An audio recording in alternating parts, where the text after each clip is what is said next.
वसीतुल्लाह खान साहब, पिछले साल भी यही सेशन था हमारा, फैज़ फेस्टिवल था, यही जगह थी अल-हमरा, और मौजू भी यही था, सहाफ़त पर पाबंदियाँ।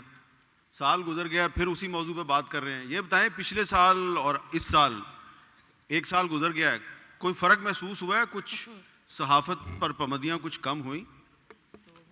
बहुत ज़्यादा फ़र्क महसूस हो रहा है मुझे।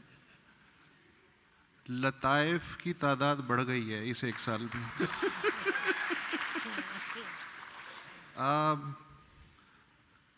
नसीम ज़हरा साहिबा को मैं बहुत गौर से सुन रहा था, और मैं हर एक से सर्वाइवल टेक्निक्स भी सीखता हूँ ना, कि मसलन आप गुफ्तगू करने के बाद जो है, मैं भी यही कहना चाहता हूँ, मगर ये है कि इस इदारे से मुझे मोहब्बत है। मुझे तो है, मुझे तो है।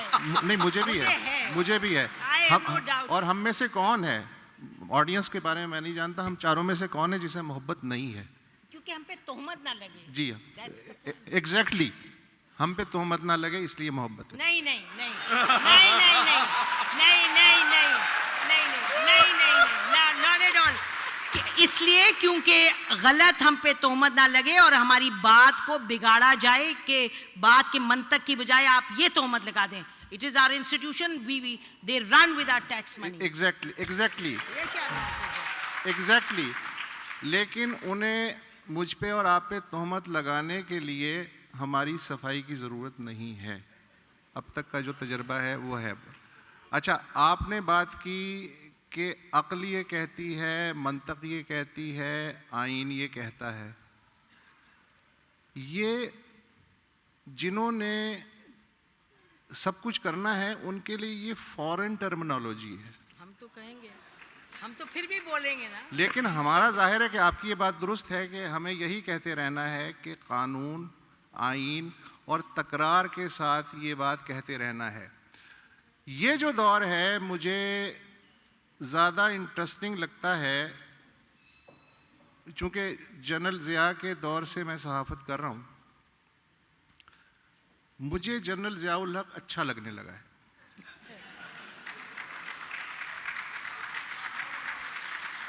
उसकी वजह यह है कि भोले लोग थे।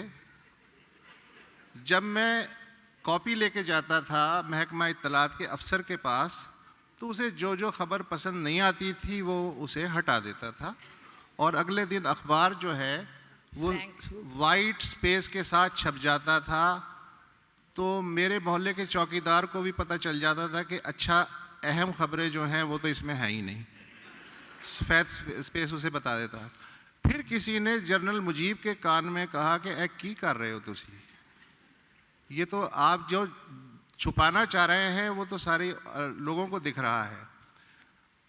शरीफ लोग थे वो गिरफ्तार करते थे, वो कहते थे गिरफ्तार कर लिया है, फलानी जेल में है, और शराफत में फांसी भी लगा देते थे।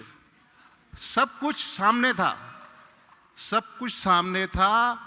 इनविजिबल नहीं था। इतने साल की सजा हुई है, इतने कोड़े पड़ेंगे, फला मैदान में इतने बजे पड़ेंगे। शराफत की बात थी। आज सूरत ये है, और कोई गिल्ट नहीं था उन्हें, जो वो कर रहे थे बिल्कुल एक क्लियर माइंड के साथ कर रहे थे। हम लाख इख्तिलाफ करें लेकिन क्लियर माइंड के साथ वो कर रहे थे कि मुल्क के हक में यही अच्छा है। आज सूरत ये है कि ये जबर और ये सेंसरशिप एक फाइन आर्ट की शक्ल इख्तियार कर गया है। तजरीदी आर्ट। दामन पे कोई छींट ना खंजर पे कोई दाग, तुम कत्ल करो हो के करामात करो हो। ये 2019 की सेंसरशिप है। ये 2019 की सेंसरशिप है। इसकी रोशनी में आप देखिए कि जनरल ज़िया की जो सरकार थी वो कितनी भोली और सीधी थी, और उसने जो किया बरमला डंके की चोट पे किया। हम आपसे कुछ नहीं कहते, हम आपसे सहाफ़ी बरादरी के तौर पे और एक इंडिपेंडेंस इल्यूजन के साथ सोचने का दावा रखने वाले सिर्फ आपसे एक फरमाइश करते हैं कि आप जो भी कर रहे हैं बरमला करें, हमें बंदे उठाने हैं, बरमला उठाएं, कोई आपका हाथ नहीं पकड़ सकता। हमें ये फैसला चाहिए, बरमला कहें ये फैसला चाहिए। ये ना करें कि असल में जैसे कि बचपने में हम करते थे ना, शरारती बच्चों की तरह के पीछे से गए और धप मार दिया और कहा और उन्हें सफदर ने मारा है, मैं नहीं मारा। बचपना मत करें। आप रियासत है, जुल्म भी करें तो बलूगत के साथ और मैच्योरिटी के साथ करें, ताकि तुम बोलो तो पहचाने जाओ, तुम करो तो पहचाने जाओ, और हमारे और आपके दरमियान कोई पर्दा ना रहे। उसके बाद हमें आपसे कोई शिकायत नहीं रहेगी। अच्छा,